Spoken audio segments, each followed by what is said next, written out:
comme je ne savais pas comment m'y prendre, j'ai écrit quelques lignes que je vais vous lire à propos de ce livre. J'ai écrit ça après l'avoir lu, un peu sous le coup de l'émotion, et c'est ça que je vais vous communiquer. Et je pense que c'est très très bref, hein, c'est quelques lignes, mais ça pourra nous permettre peut-être, en tout cas, d'en parler de ce livre pour ceux qui l'ont déjà lu. C'est juste une introduction. On reconnaît la valeur d'un livre, sa nécessité, aux ondes qu'il laisse derrière lui après avoir été refermé. La solitude de l'horizon de Dominique Sierra est de ceux-là. Il installe dans la durée sa rumeur de berceuse condamnée, les vibrations d'un magnifique chant d'amour et de mort. Comment en parler sans le trahir? Surtout ne pas s'appesantir sur l'intrigue, si dépouillée, si simple en vérité. Un chant à deux voix, d'une intense et douloureuse pureté. Il ne faut pas expliquer la musique. Oubliez aussi que l'on est psychanalyste. Ne pas réduire ce récit tendre et cruel à la pauvreté descriptive d'un cas clinique. Oublier tout savoir, s'accorder au silence, écouter, accueillir en soi la détresse de ces destins naufragés, privés dès l'origine d'une tendresse indispensable. C'est un livre implacable, sobre et retenu comme une tragédie classique et hanté par la fatalité qui pèse sur les drames de la Grèce antique. Un livre tout entier tressé entre deux morts, poursuivi par le deuil impossible d'un enfant trop tôt disparu. Un livre de solitude et d'appel sans réponse, comme une passerelle jetée entre deux êtres qui ont perdu toute attache avec la ride. Il y est question du chagrin d'une petite fille qui ne retrouve plus le cygne qu'elle aimait nourrir. Plus rien ne flotte sur le lac vide que ce silence sans fin. Polysémie du langage, de l'oiseau blanc aux signes d'affection qui sont nécessaires pour vivre, tout sombre et disparaît.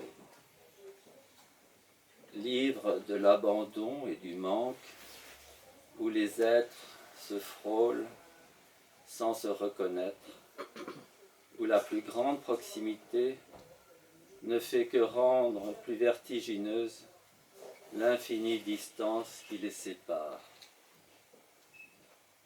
On ne peut s'étonner qu'une telle attente et une telle frustration ouvrent la porte à la plus extrême violence.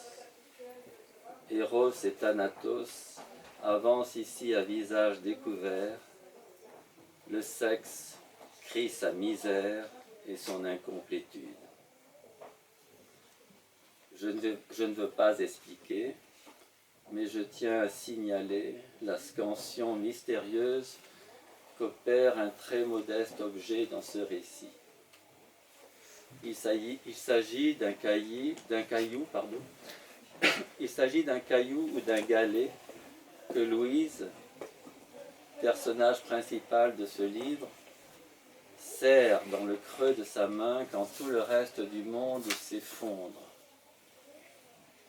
Pierre muette et patiente, dont la froideur s'émeut dans cette paume qui la réchauffe. Enfant mort, mais jamais réellement mort, qu'une vie tout entière ne parviendra pas à faire revivre. effort désespéré pour raccorder les rives de ce qui est désaccordé pour toujours. L'oiseau perdu, trace évanouie de l'amour, je le retrouve entre les lignes à la fin du livre, quand l'homme, incapable d'aimer, découvre, face à celle qui s'éloigne à jamais, le brusque jaillissement d'une tendresse insoupçonnée qu'il portait en lui sans le savoir. Devenu soudain capable de dépasser les frontières du désir et de l'abandon pour offrir à celle qui se meurt la douceur maternelle qui lui faisait défaut. Retour du cygne aux portes de la nuit. Je pense ici au chant d'Isolde, cette grande vague qui submerge tout et emporte avec elle toutes les épaves d'un passé enfin transfiguré. C'est un livre d'une compassion et d'une humanité peu communes. Ouvrez-le, vous serez emporté à votre tour par la grande vague intemporelle où vie et mort réconciliées échangent enfin leur domaine. Tout s'éteint dans la nuit apaisée, tel un adagio qui s'efface sans bruit dans la douceur.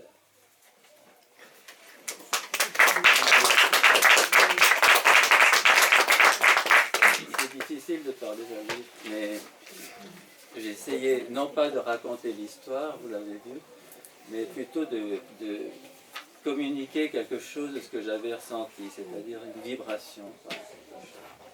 Voilà. Sabine va peut-être lire effectivement les premières pages. Je t'arrête quand tu veux. D'accord.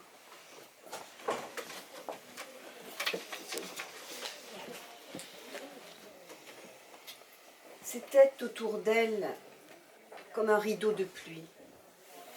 Elle avançait, tel un fantôme, un minuscule fantôme, timide et fuyant, presque invisible dans le treillis des petites perles que traversait à peine la lumière assombrie de cette fin d'après-midi. Aux arbres, les feuilles s'agitaient, comme frissonnantes, solitaires. Parfois, l'une d'elles se détachait et doucement tourbillonnait dans l'air chargé d'humidité. Louise frissonnait à son tour, solitaire, elle aussi. Bien que ce fût la Toussaint, le cimetière, à cette heure, s'était vidé. La jeune femme, elle, poursuivait sa visite aux morts, mais d'une démarche erratique, comme les chats qui passaient là, en ombre furtive. Elle s'évanouissait derrière un arbre pour réapparaître, courbée, au-dessus d'une pierre tombale, grise, si grise. Essayait-elle d'en lire l'épitaphe? Mais la brume qui montait du sol s'étendait par lambeaux de plus en plus larges, de plus en plus enveloppants, comme un écran d'humidité. Les noms disparaissaient, tout se noyait dans le regard. Elle se pencha, enfin, vers une tombe. Elle écarta les herbes qui cachaient la pierre. 3 noms apparurent, ou du moins, elle crut les voir. Car dans le soir qui tombait, pouvait-elle les distinguer? Elle entendit un léger bruit. Les feuilles mortes sur lesquelles on marchait? C'est alors qu'elle perçut dans l'air comme un tremblé, une présence inconnue, immatérielle. Elle se redressa, regarda vers le ciel, là où les feuillages des arbres, de chaque côté de l'allée, se rejoignaient, formant une voûte sombre. L'entrée de la caverne, se dit-elle vaguement, comme l'accès feuillu à un sein végétal qui déploierait, si le soleil brillait, la splendeur de ses couleurs pourpres. Mais aujourd'hui, les quelques feuilles qui restaient sur l'arbre tremblotaient au vent d'automne, et elle y vit davantage un sexe dégarni, décharné, flétri, mis à nu, obscène. Elle détourne le regard, le porte vers la tombe. À ses pieds, elle croit voir les 3 noms. Mais les voit-elle vraiment? L'ombre est si dense. Elle n'est pas sûre qu'ait été enterrée là sa mère, son père, et celui qui avait dû être son frère aîné. Mais peut-elle penser à lui comme à un frère? Mort, alors qu'il n'avait pas ses 2 ans. Elle le sait, depuis qu'elle a eu entre les mains le livret de famille. Faut-il que ce soit toujours les mots écrits qui lui disent ce qu'est la vie? Faut-il que son père soit mort pour qu'elle apprenne enfin l'existence de ce frère? Ça m'impressionne. Je vous remercie tous les deux parce que vraiment Jacques, la présentation vraiment et puis Sabine, j'entends mon texte et ça c'est quand même une expérience étonnante. Étonnante. Merci. C'est un beau texte, donc merci de le lire.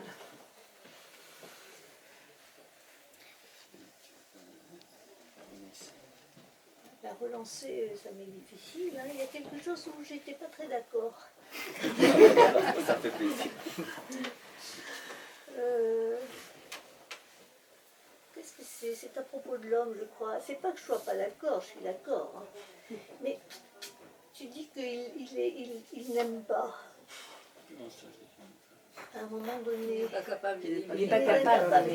C'est pas qu'il soit incapable d'aimer, c'est qu'il ne peut pas exprimer l'amour qu'il ne sait pas qu'il a.